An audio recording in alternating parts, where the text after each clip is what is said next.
Hello, welcome back to Positively Ernest. I'm Gary Takesian, your guide as we delve into the timeless wisdom of Dr. Ernest Holmes, founder of the Science of Mind philosophy.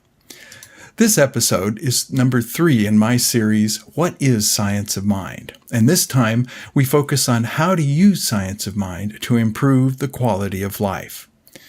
Now, in our previous episodes, we delved into the origins of Science of Mind and its core teachings. In this episode, we will dive into the transformative potential of Science of Mind and how it can enrich your life.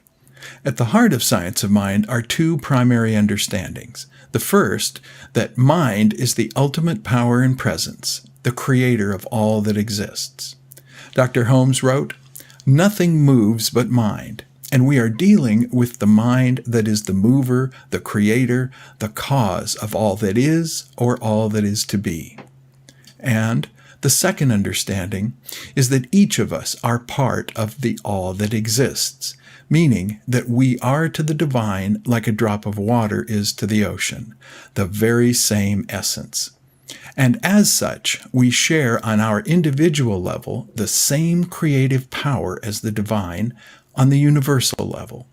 As Dr. Holmes describes it, there is a point in the supreme moment of realization where the individual merges with the universe, but not to the loss of our individuality, but where a sense of oneness of all life so enters our being that there is no sense of otherness. Now, in Science of Mind, we call this oneness. And it's not uncommon for followers of Science of Mind to say, we are one with the divine. Now, in Science of Mind, we're well aware that our understanding of the relationship to the divine differs from more traditional spiritual paths, the ones that believe that God is somewhere outside of us looking down from on high. Another way to look at it is that right where we are, God is. And our approach to prayer differs as well. Instead of asking for a favor from God, some of which may be granted and others not, in Science of Mind, we come from a place of oneness. And that includes our understanding of our shared creative power with the divine. So our form of prayer, known as affirmative prayer, is where we state our desires with the confidence that they are already being brought into being. Our prayers are not requests directed to God. They are affirmations directed at the universal mind, confirming what we believe to be true. In our oneness with the divine mind, we also refer to our connection with the universe as our subconscious mind. Now, embracing these understandings of our relationship to the divine gives us the confidence that we can access and use what Dr. Holmes often referred to as a power greater than we are. Equipped with that knowledge, we have the ability to solve problems, manifest desires, and create a life that aligns with our highest aspirations. The best way to keep the divine relationship present for us is by study and by regularly engaging in spiritual practices, one of them being affirmative prayer, as I just discussed. And here are several more that work to keep us tuned in to our spiritual nature. One is affirmations, and these are short positive statements that we repeat to ourselves to reprogram our subconscious mind. They can be used to affirm our worth, our abilities, our desired outcomes. For instance, you might repeat the affirmation, "I am worthy of love and abundance." The second one is meditation, and this is actually an umbrella term for different varieties of spiritual practice that allow us to connect with our inner being and tap into the power of the divine. And the first one I want to talk about is classic meditation. In this version, we attempt to still our minds of conscious thought and focus our attention on the present moment. Stopping or limiting the flow of our thinking rests the consciousness, and it gives us a more global perspective on life.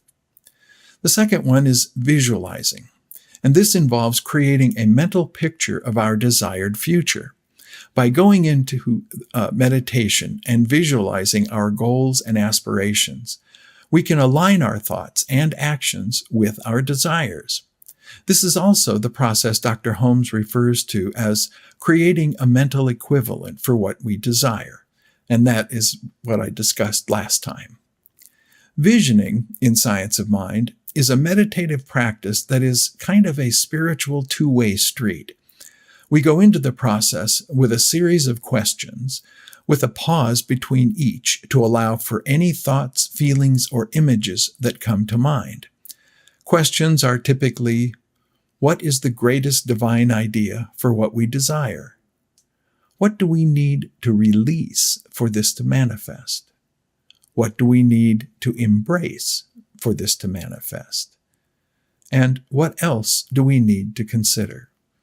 Now, this is a practice that having a pen and paper handy allows for the writing down of whatever occurs for us to be considered after finishing. And often, but not necessarily, this can be in a group where a facilitator can provide the questions and allow the rest of the group to be in meditation. And finally, I want to talk about gratitude. In Science of Mind, we teach that when we are in a spiritual attitude of gratitude, negative thoughts cannot coexist. When we stop to consider all the blessings of our lives, we experience a spiritual glow that permeates our entire consciousness, altering, even for a brief period of time, our experience of life. It is the great practice for lifting up from an unpleasant set of circumstances. And lastly, I want to talk about the power of choice. One of the most empowering aspects of Science of Mind is the understanding that we always have a choice. We can choose to dwell in fear and negativity, or we can choose to embrace hope and optimism. We can choose to see ourselves as victims of circumstances, or we can choose to see ourselves as co-creators of our reality. The power of choice is a gift, and it is up to us to use it wisely. By choosing to apply the principles of Science of Mind in our daily lives, we can unlock our inner potential, create a life of abundance and fulfillment, and contribute to a more harmonious world. So as this episode draws to a close, remember that Science of Mind offers a profound and empowering perspective on life. By understanding the power of mind and applying its principles, we can transform our lives in profound ways. We must always keep in mind that we are not victims of circumstances. We are co-creators with the divine of our reality. So embrace the power of mind and unleash your inner potential. Thanks for joining us for this episode of Positively Ernest from Vida Spiritual Learning Center. If you found this meaningful, we'd love to hear from you. Please leave a comment, question, or suggestion below. And for more information, you can visit our website at vidaslc.org, where you can also make a tax-deductible contribution to support our free programming. Remember to like, share, and subscribe so you can be notified of future programs. And thanks. We'll see you next time as we are Positively Ernest.